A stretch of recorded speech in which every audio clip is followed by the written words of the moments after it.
Good morning, students. Welcome back.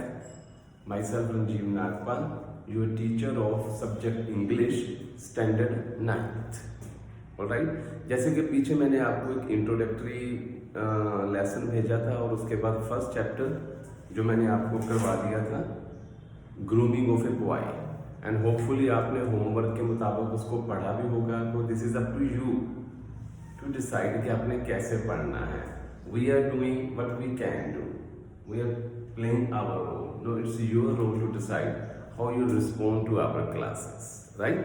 So today, our second chapter is plants also breathe and feel. Plants also breathe and feel. जैसे कि मैंने यहाँ लिखा भी है, लेकिन आज कुछ थोड़ी सी प्रॉब्लम है कि वो ऐसे चौड़ाई में घूम जाता है. कैमरा होल्ड करने वाला, मोबाइल होल्ड करने वाला वो थोड़ा सा खराब है, तो मैंने इसे स्टैंडिंग में रखा हुआ है. सो प्लीज़ कंप्रोमाइज़ कीजिएगा थोड़ा सा. अब टाइम निकाला है तो मैं जरा वीडियोस आपको सेंड करूँ बना के. चलिए, plants also breathe and feel. Plants का समझ हो ना, पौधे, बूटे, वो भी सांस लेते हैं. वो भी आपकी तरह, ह्यूमन बीइंग की तरह फील करते हैं. ये आपका चैप्टर का नेम है, plants also breathe and feel. Out. All of us know that plants have life, but many of us know that they have hearts, can feel and C.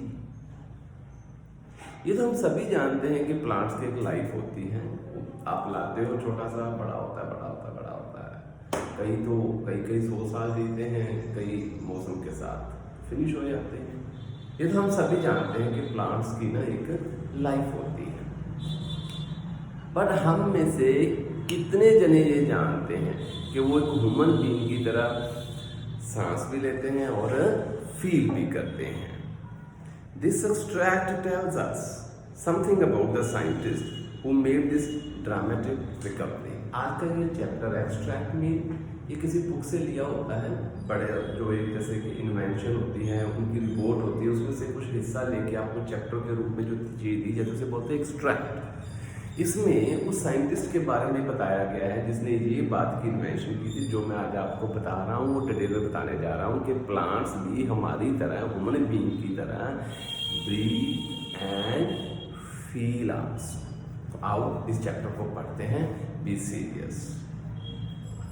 It was an event that surprised the scientific world. एक ऐसी घटना हुई इसने सबको हैरान कर दिया. It was an undreamed of thing. एक ऐसी बात हुई जिसके किसी ने सपने में भी नहीं सोचा था कि ऐसा होता है. Here was a man who had built a unique instrument, an instrument that could measure the growth of plants. एक ऐसा इंस्ट्रूमेंट बनाया गया जिससे प्लांट्स की ग्रोथ को हम मेजर कर सकते थे. जैसे आप याद है दीवार के साथ ऐसे खड़ जाते हो, पीछे होता है वो मेजरमेंट के इतनी हाइट होगी, इतनी हाइट हो गई. तो ऐसे एक प्लांट्स के लिए भी बनाया गया कि वो कैसे ग्रो करता है. Here was a man who had proved with this wonderful machine that plants have hearts and can feel also. एक ऐसी मशीन बनाई उसने जिससे वो ये भी साबित कर सकता था कि पौधों का भी दिल होता है और वो फील करते हैं. The machine showed that plants have sight and sense which tells them that a stranger is approaching. पौधों में भी ये क्वालिटी होती है, वो पता लगा लेते हैं क्योंकि उनके पास आ रहा है. जैसे कि मैं आगे चैप्टर पे जाता हूँ, पर मैं आपको एक बात बताना चाह रहा हूँ कि एक पौधा मेरे को नहीं पहले पता था. मेरी बेटी ने एक बार मेरे को कहा जब मैं स्कूल में पौधे लगवा रहा था, पापा एक पौधा होता है, नाम पता उसने क्या बोला था उसमें, शुई मुई. कि शुई मुई एक पौधा होता है कि जब उसके पास जाओ वो एक शुर्वीले बंदों की तरह वो ऐसे अपने आप को कर लेता है. ऑलराइट. तो मैं वापसी आता हूँ कि एक ऐसा इंस्ट्रूमेंट बनाया गया जिसमें ये साबित होता है कि पौधों में भी हमारी तरह दिल होता है, उनमें एक सेंस होती है। जैसे एक आदमी पहचान लेते हैं कि सामने से approaching to me, in the same way plants can also feel this. आप आगे चलते हैं। Your instrument is a wonderful thing, said the great man who had come to the Paris Congress of Science 1900। 1900 में Paris में एक सभी scientist इकट्ठे हो गए, तो वहां पर लोगों ने कहा your instrument is a wonderful thing, वाकई ये बहुत हैरान कर देने वाली चीज है। They were amazed as the inventor showed them how to use the machine. जब साइंटिस्ट ने उनको दिखाया कि ये देखो इस मशीन को हम ऐसे यूज करते हैं, पौधों को हाइट ग्रोथ नाप सकते हैं, हम ऐसे फील इस इंस्ट्रूमेंट से साबित कर सकते हैं कि पौधा ऐसे सांस लेता है, पौधा ऐसे फील करता है। जब उसने उसका डेमो दिखाया उस कांग्रेस में बोलते हैं सभा, ठीक है ना, उस सभा किनकी थी? साइंटिस्ट की। Where? Paris. In which year? 1900। ये चीजें जरूरी होती हैं ऐसे पढ़ना, इसी को बोलते हैं कंप्रीहेंशन। सब कुछ इसी कोर्स बुक में, मैंने कहा था ना, मेन कोर्स बुक। अगर आप इस तरीके से चैप्टर पढ़ोगे और सुनोगे, आधा होमवर्क आपका ऐसे ही हो जाता है। तो चलो बताइए, in which year? Okay, where? Alright, जज yourself how you are taking my lessons. तो तब साइंटिस्ट जो बाकी के सामने वाले उस डेमो को देख रहे थे, तो उन्होंने क्या रिमार्क्स दिए? Your instrument is a wonderful thing, क्या चीज बनाई है। What do you call this instrument? They asked. तो उन्होंने पूछा, ओके, इसका नाम क्या है? ए क्रेस्कोग्राफ। क्रेस्कोग्राफ क्या कहते हैं? यस। रिप्लाई जगदीश चंद्र बोस। किसने जवाब दिया? Jagadish Chandra Bose, the great scientist who had built this wonderful machine। ये नाम था उस महान साइंटिस्ट का जिसने ये इंस्ट्रूमेंट बनाया। क्या नाम है इंस्ट्रूमेंट का? Crescograph. And where was it made? The scientist asked. उन्होंने पूछा कहां बनाया है? In India was the answer, भारत में। The reply caused greater surprise. इस जवाब से वो ज्यादा हैरान हुए। क्यों? क्योंकि ये माना जाता है जो कोई भी न्यू इन्वेंशन है, it comes either through United states of America और द वेस्टर्न कंट्रीज। ये माना जाता है। हम भले बड़े इसी हालात में हैं, हम सोचते हैं कि भी हर चीज, नई चीज जो है वो इन्हीं देशों से आती है। The big brother so called states, United states of America, या उसके फिर सेकेंडरी यूरोप से ही आती है। इसी बात को लेकर ना मैं आपसे एक बात शेयर करता हूँ, आपको बोर नहीं करना चाहता, लेकिन I want to make it an interesting. क्या आप सुनो, आपको पता है एक चीज का कि ऐसा रिस्पॉन्स कि भारत में, जैसे वो हैरान हो गए थे, क्यों ऐसा रिस्पॉन्स दिया उन्होंने। चलिए आज की डेट में भी ये बात सही साबित होती है, मेरे को बहुत अफसोस होता है ये बात कहते हुए। मैं एक छोटी सी एग्जांपल देता हूँ आपको। You know, in Washington acupuncture, जो चाइना की एक विधि है ट्रीट करने की पेशेंट्स को, एक्यूपंक्चर का लाइसेंस मिलता है and you can hold the practice of acupuncture like a doctor in Washington. लेकिन अब होम्योपैथी या आयुर्वेदिक, वो उसका लाइसेंस नहीं मिलता। क्यों? अब पॉलिटिक्स नहीं, our successive governments of the past have forgotten this. They didn't take any initiative to make it popularized in other countries because we ourselves lost it. We ourselves forgot it. So इसी तरीके से जब इतने साल पहले जब उसने कहा कि ये इंस्ट्रूमेंट जो है इंडिया में बनाया गया है, तो उनको बड़ी हैरानी हुई थी। India in the 19th century was well known for its greatness in the fields of fine arts, literature and philosophy। क्योंकि इंडिया इन्हीं चीज़ों में मशहूर होता था उस समय, फाइन आर्ट्स में, लिटरेचर में, ये फिलोसफी में। फिलोसफी आप जानते ही हो, अब मैं ज़्यादा फिर लेने लगूंगा तो दिक्कत हो जाती है। But in the field of science it had not been progress much. Science में भी इंडिया ने इतनी तरक्की नहीं की थी। Sir Jagadish Chandra Bose with his invention made a name for himself and his country in the scientific world। और इसी क्रेस्कोग्राफ के साथ जगदीश चंद्र बोस जी ने, एक्स यूज दिस वर्ड जी और जगदीश चंद्र बोस, रिस्पेक्ट होती है बेटा। उन्होंने भारत का नाम बहुत रोशन किया जब ये इंस्ट्रूमेंट उस साइंटिस्ट की सभा में डेमो करके दिखाया। Bose was born in 1858 in a village in Bengal. Bengal में इनका जन्म हुआ था। After studying physics at Calcutta university he went to England for further studies. Calcutta university में उन्होंने फिजिक्स स्टडी की, उसके बाद आगे की स्टडी करने के लिए वो इंग्लैंड चले गए। He graduated from Cambridge, then returned to India and was appointed professor of physics presidency college in Calcutta। फिर उन्होंने कैम्ब्रिज यूनिवर्सिटी में ग्रेजुएशन की, वापस आ गए और कैलकाटा में एक यूनिवर्सिटी थी, कॉलेज था, फिजिक्स प्रेसिडेंसी कॉलेज, वहां पर उनको प्रोफेसर की जॉब मिल गई। A 3-year struggle began between Bose and the government in which he was victorious। 3 साल बेचारे वो एक लड़ाई लड़ते रहे गवर्नमेंट के साथ और बड़ी खुशी की बात है वो जीत गए। तो कौन सी थी आप बताता हूँ। An Indian in those days of British rule usually received 2/3 of salary paid to an European professor। जो यूरोप से प्रोफेसर आते थे ना, उनके मुकाबले जो इंडिया के थे यहाँ के, उनको 2/3 ऑफ सैलरी मिलती थी। से एक को मिली 1000 तो उनका 2/3 कुछ निकाल लो आप भी, ठीक है ना, उसके मुताबिक उनको सैलरी मिला करती थी, कम दिया करते थे। Bose appointment was a temporary one, उनकी अपॉइंटमेंट टेम्परेरी थी। So he was given only half the rate for the European, और यूरोपियन के बदले उनको हाफ सैलरी दी जा रही थी। Bose was not the man to take this quietly, और वो एक ऐसा शख्स थे कि वो उनको मंजूर नहीं था। He felt that people who did the same amount and same kind of work should be paid the same salary, whatever race or nation they belong to। अगर काम सेम है तो ये क्या मैटर करता है कि आप किसी भी देश से हो, किसी भी कलर के हो, they should be paid the same। They challenged the system। I will not accept this half of the salary, I will not accept the 2/3 of the salary, I will accept equal amount as comparing to the European professor। He fought it for 3 years with the government। It is worth remembering that discoveries do not come from the faithful followers and the yes man of service, they come from the doubters and the rebels। कोई भी महान चीज जो है ना, वो yes sir करने वाले लोगों से नहीं होती। जो कंफर्टेबल जोन में रहते हैं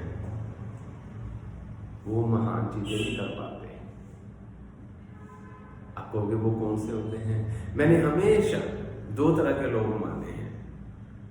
एक ऐसा ग्रुप जो कंफर्टेबल जोन में रहता है और दूसरों को ब्लेम ही करता रहता है, क्रिटिसाइज ही करता रहता है, यार किया वो किया एक ही है। और एक ऐसा ग्रुप होता है वो जैसे होते हैं वैसे रहते हैं, वो ये नहीं सोचते कि दूसरे लोग उनके बारे में क्या सोचते हैं, वो फाइट करते हैं उस ग्रुप से और लीड कर जाते हैं। आप कहोगे कौन से ग्रुप है? One group is a group consisting only 5% of people, they live who they are. उनका कोई एक सोशल फेस नहीं होता, समाज के लिए अलग चेहरा और एक अपने लिए अलग चेहरा। नो, जो वो अंदर से होते हैं वो वैसे ही रहते हैं। And that's only 5% of people, like Jagadish Chandra Bose ji. और एक वो 95% होते हैं। देखो उस समय कई और भी प्रोफेसर होंगे, they did not fight for this challenge. उन्होंने जो सैलरी दे रहे थे एक्सेप्ट कर ली, अरे यार फिर क्या होता है, एंड दैट अरे यार फिर क्या होता है। This type of people is another group, 95% of people. ऐसे लोग फिर इन्वेंशंस नहीं कर पाते, ऐसे लोग कुछ नया नहीं कर पाते, कुछ बड़ा नहीं कर पाते, कुछ बड़ा वही कर पाते हैं। That belong to second group, a group of only 5% of people. And Jagadish Chandra Bose he was from this group. He fought it for 3 years to accept the full salary equal to the European one। He refused to touch any part of the salary for 3 years। 3 साल उसने salary नहीं ली थी। It was a question of his self-respect and he was not ready to give up his principle। वो कहता मेरी इज्जत का सवाल है यार। In the end, victory was his। अंत में वही जीते, जगदीश चंद्र बोस जी जीते, जिन्होंने ये क्रेस्कोग्राफ बनाया था। बोसनो began the work which has made him famous all over the world. फिर उन्होंने उस काम पे काम करना शुरू किया, उस प्रोजेक्ट पे काम करना शुरू किया जिससे वो दुनिया में मशहूर हो गए. He had from boyhood been interested in animal and plant life and now his work in physics led him back to his old love. वो शुरू से ही प्रकृति को प्रेम करते थे, पौधों को, जानवरों को. अब जब फिजिक्स पढ़ ली तो उनका जो प्रेम था बॉयहुड में बचपन वाला वो जाग गया, उनको मौका मिल गया उसके अंदर ही काम करने का. He had noticed that his wireless receiver showed signs of tiredness after it had been in use for some time, but in some strange way got back its power after being rested. उस समय ना wireless होती थी, जैसे अब तो mobile से ही phone हो जाते हैं. पुराने टाइम पे जब ये मोबाइल्स नहीं होते थे या टेलीफोन्स भी नहीं होते थे तो उसमें एक वायरलेस एक इक्विपमेंट होता था जो बड़े बड़े, अब जैसे टावर नहीं देखते हैं जियो कंपनी के या ओरो कंपनी के, ऐसे एक टावर बड़ी बड़ी कंपनियां लगाया करती थी या सरकारी ऑफिस लगाया करते थे. वो होता था वायरलेस. इधर से शायद पुरानी फिल्मों में देखा होगा, बटन दबाते हैं, hello hello hello speaking over, बोलने वाला बात खत्म करता वो ओवर बोल देता था, है ना. पुरानी फिल्मों में दिखाया जाता है इसको. तो उन्होंने देखा कि जब वो वायरलेस, उन्होंने देखा कि काफी देर वायरलेस यूज करने के बाद भी वो थका थका महसूस करता है और उसको दोबारा उसे सही पावर पे चलाने के लिए उस वायरलेस इक्विपमेंट को भी रेस्ट देनी पड़ती है. Here was food for thought. Food for thought means विचार आया, फूड फॉर थॉट आइडिया आया. एक होता है food for body which we eat from mouth, एक होता है food for mind the thought. इसकी बातें ही नहीं होती. चलिए, तो यहां से उनके दिमाग में एक आइडिया आया, the kind of a thought from which great discoveries come. ऐसे ही ब्रेनस्टॉर्मिंग आइडिया से ही बड़ी बड़ी खोजें होती हैं.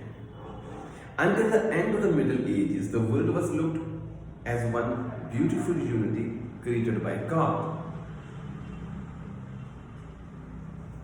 Middle Ages, जो पुराना टाइम होता था ना बीच वाला, आप समझ लो 1500, 1600, 1700, 1800 या 1500 से पहले वाला भी टाइम जो था. इन टाइम्स में ये माना जाता था कि दुनिया को, इस क्रिएशन को भगवान ने बनाया है. No doubt some people consider the same true in these days also. Man believe that everything in the world from man to rocks and stones had its places and purpose. चाहे वो कुछ भी है, रॉक्स, चट्टाने, stones, पत्थर, कोई जगह, कोई पर्पस, मतलब इन सब का एक जगह है यूनिवर्स में. And it was made by God. The discoveries of Galileo and Newton changed the world picture.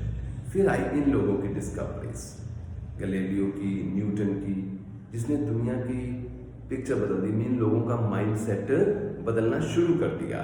Man began to study each branch of science separately with greater detail and there developed several different kind of sciences. फिर उन्होंने each and every जो thing थी, जो चीजें थी, उनको separately study करना शुरू किया और यहीं पर एक अलग अलग साइंसेस बननी शुरू हो गई. अलग अलग साइंस के नेम आने शुरू हो गए. Bose, however, recognizes unity among all these different branches of science. अब मैं बोस जी की बात करता हूँ. However, उन्होंने कहा कि चाहे ये साइंसेस अलग अलग हैं, जैसे आप अगर सिंपल लैंग्वेज में बोलूँ कि बायोलॉजी के अंदर अलग science, I am not supposed to be science teacher, ठीक है ना. तो वो कहता है कि जो डिफरेंट साइंसेस हैं इनमें भी एक बेसिक एक सूत्रधार है जो सबको कनेक्ट करके रखता है.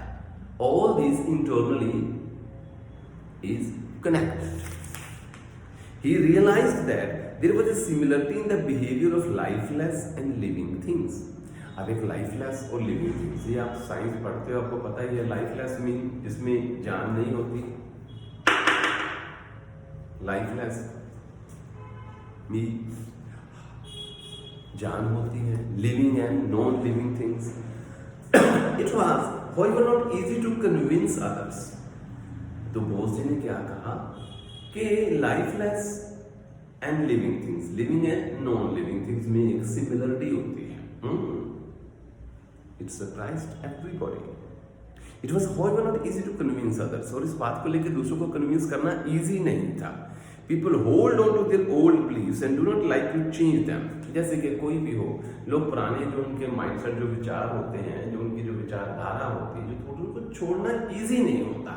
And specifically by 95% group of people. Both suggested that the animal, vegetable and mineral kingdoms was one and had a great deal in common. वो कहते चाहे एनिमल्स की बात करो, वेजिटेबल्स एग्रीकल्चर की बात करो, एंड मिनरल किंगडम्स मीन जो जमीन से निकलते हैं, जैसे कि कोयला निकलता है, पानी निकलता है, all these types of things कुछ ना कुछ इनमें कॉमन है, जो एक जैसा है. He said that plants and metals had a life of their own and could become tired. जैसे हम थक जाते हैं, जैसे उन्होंने वॉच किया था कि मैंने एक इक्विपमेंट का नाम लिया था कि वो थक जाता. कौन सा था वो इक्विपमेंट? बोलो बोलो बोलो बोलो. Wireless machine, right. जैसे वो थक जाता है तो वो क्या कहते हैं कि प्लांट्स एंड मेटल्स, जो प्लांट्स हैं, धातु हैं, ये भी थकते हैं, डिप्रेस्ड होते हैं और खुश भी होते हैं, जैसे कि ह्यूमन बीइंग लिविंग थिंग्स करती हैं. People laughed at him. They did not take him seriously. शुरू में तो लोग उन पे हंसे, ऐसा होता है. कोई नई चीज बात करते हैं तो 95% जो ग्रुप होता है, आम लोग होते हैं, वो हंसते हैं. कुछ लोग होते हैं जो एट द फर्स्ट इंस्टांस उसको सीरियसली उसके ऊपर विचार करते हैं. तो जब उन्होंने ये बात कही तो लोगों ने उनका मजाक उड़ाया. Both knew he was right and he proved it. लेकिन वो जानते थे कि वो सही है. उन्होंने इस बात को सिद्ध किया. To begin with, he designed and built a machine which recorded his findings with maximum exactness. और जो बातें उन्होंने कही, उन्होंने एक मशीन बनाई जिसमें उन्होंने इसको साबित किया. This was Crescograph, the amazing instrument which records the growth of plants, जो कि पौधों की ग्रोथ के बारे में नोट करता था.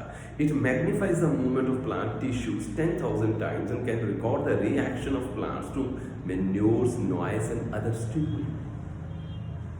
उन्होंने जो प्लांट्स के पौधे टिश्यू, जैसे हमारे टिश्यू होते हैं, उनके टिश्यू को 10,000 टाइम मैग्नीफाई, जैसे कहते जूम करके देखा, और कभी उनको खाद डाली है ना, कभी उनको पानी डाला, तो देखा वो कैसे रिएक्ट कर रहे हैं. और वो साथ में लिखा है, वर्ड लिखा अदर स्टिमुली.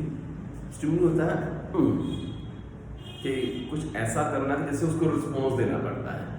आप रिस्पॉन्स क्या होता है, घर में जिनके पास डॉगी, घर में छोड़ो, गली मोहल्ले में कई डॉगी बैठे होते हैं, उनको जाके पंगा लगे देखो, वो क्या स्टिमुली देता है. स्टिमुली मीन रिस्पॉन्स, मतलब कुछ ऐसा एक्शन जिससे कि दूसरे को रिस्पॉन्स देना पड़ता है. That is stimuli. The crescograph proved that Bose had not been wrong. Crescograph ने यह साबित किया कि उन्होंने टिश्यूज को 10,000 टाइम जो थे, उनकी जो मूवमेंट्स को मैग्नीफाई करके टिश्यूज की दिखाया कि ये भी जब पानी डालो तो कैसे रिएक्ट करते हैं, खाद डालो तो कैसे रिएक्ट करते हैं. There was a difference in that those types of reactions. It showed that the plants have hearts and are capable of feelings. यहाँ से साबित हुआ कि प्लांट्स के भी दिल होता है और वो फील करते हैं. The Crescograph indicated that plants have a keen sight and react to rays of light and wireless waves. कि वो सन की रेज को, वायरलेस की वेव्स को अलग अलग रिएक्ट करते हैं. The machine proved that the plants have a special sense which tells them of the approach of a stranger. उन्होंने ये भी साबित किया कि कोई अजीब बंदा जाता है तो वो अलग तरीके से रिस्पॉन्ड करते हैं. जैसे मैंने पीछे आपको एक पौधा जो मेरी बेटी ने बताया था, होता क्या नाम बताया था मैंने उसका हिंदी में, इंग्लिश में मेरे को याद नहीं, क्योंकि जनरली चाहे कि I am an English teacher, I am suppose to know the name, लेकिन क्या करें, जैसे कि मैंने इंट्रोडक्टरी में बताया था कि इन इंडिया जनरली प्रॉब्लम ये है कि we do not apply spoken language in majority of our life, in day to day life. That's why somewhat जो आप कोई भी चीज़ कई साल नहीं बोलोगे तो आपके माइंड से स्लिप हो जाती है. चलिए मैं वापसी आता हूँ. तो उन्होंने बताया कि साबित किया अपने क्रेस्कोग्राफ से कि जब उनको अप्रोच करते हैं तो they react differently when they are exposed to another stimuli. तो अलग अलग तरीके से रिस्पॉन्ड करते हैं. The story of this great scientist will not be complete without some mention of his concern for India and our people. चलिए, ये तो क्रिप्टोग्राफ की हुई, लेकिन बोस जी की बात पूरी नहीं होगी, उनके बारे में बात पूरी नहीं होगी जब उनका इंडिया के प्रति, लोगों के प्रति जो उनका एटीट्यूड था, उसके बारे में ना जिक्र करें। आओ उनके बारे में सुनते हैं। He had a deep faith in the intelligence of his countrymen. वो मानते थे कि इंडियंस जो हैं वाकई इंटेलिजेंट हैं। Bose was certain that they were as capable of doing great things today as their ancestors had done in the past. आप लोगों ने क्या सुना होगा एंसेस्टर्स इन द पास्ट? अभी मैंने एग्जांपल दी ना कि एक्यूपंक्चर का लाइसेंस मिलता है, मैं होम्योपैथी का लाइसेंस नहीं मिलता। हमारे एंसेस्टर्स जो थे बहुत समझदार थे। आज हम उतने समझदार नहीं हैं। अगर मैं अपनी बात करता हूं, no doubt we are the most convenient society. आज अब हमने अपने आजू बाजू में इतनी conveniences in the form of technologies and other materialistic things अपने आप को इतना कन्वीनियंट बना लिया है, लाइफ इजी बना ली है। मैं एक बात जरूर कहूँगा, no doubt we are the most convenient, the most comfortable society of this world, but at the same time we are the most unhappiest society of this world if we compare to our ancestors. हमारे ancestors ने बहुत खोजें की हुई हैं। अगर मैं बोलने लगूंगा तो लेक्चर आगे, मैं देख रहा हूँ वो बड़ा हो गया है, तो लेक्चर बहुत लंबा हो जाएगा फिर किसी दिन इस बात के ऊपर। तो उन्होंने क्या कहा बोस जी ने कि हमारे इंडियंस भी एंसेस्टर्स की तरह ही इंटेलिजेंट हैं, हमें इस पर फेथ रखना होगा। Bose was certain that they were as capable of doing great things today as their ancestors had done in the past. In an address at convocation of the University of Mysore in November 27, 1927, Sir Jagdish Chandra Bose spoke about India's glory in the past and declared that it was action and not idleness that was responsible for that glory. तो एक बार 1927 में ऐसे ही एक university of Mysore में एक सभा हो रही थी, तो वहाँ पर जगदीश चंद्र जी ने कहा कि जो हमारी ग्लोरी थी पीछे एंसेस्टर्स की, वो इसलिए थी because they took actions, not idleness. क्या फर्क है इस चीज में? Action and idealness. देखिए ज्यादातर लोग अगर आप विचार ही देते जाओगे कि what to do, what to do, what to do, but do not do, no results. हम लोग क्या करते हैं कि बड़ी बड़ी बातें करके समझते हैं कि we have done something, कि हमने कुछ कर लिया। No, people want the results. And results come by action, not idleness. This was being said by Jagdish Chandra Bose ji. और डिटेल में तो बताता हूँ, आप बच्चे हो, कई बार आपको उन चीज़ों का डिटेल में नहीं पता होता। देखो क्लास में जब हम ये पढ़ाते हैं चैप्टर, तो मेरे हिसाब से 40 मिनट्स का मेरा फुल फ्लैज दिन लग जाता है, ताकि मैं आप लोगों को अपनी ओर लगाया सकूँ, आप अटेंटिवली मेरी बातों को सुन सको। ये एक टीचर का तरीका होता है बच्चों। ये मत सोचना कि मैं इधर उधर करता हूँ, बहुत बाबा करता हूँ। Please do not think in this way. This is necessary for a teacher to get attention for students, and this attention is possible only with if we add this type of मिर्च मसाला to while reading this chapter. He believed that there could be no happiness for a single person unless it had been one for all. Vandakesham by Guru Nanak Dev Ji for everyone.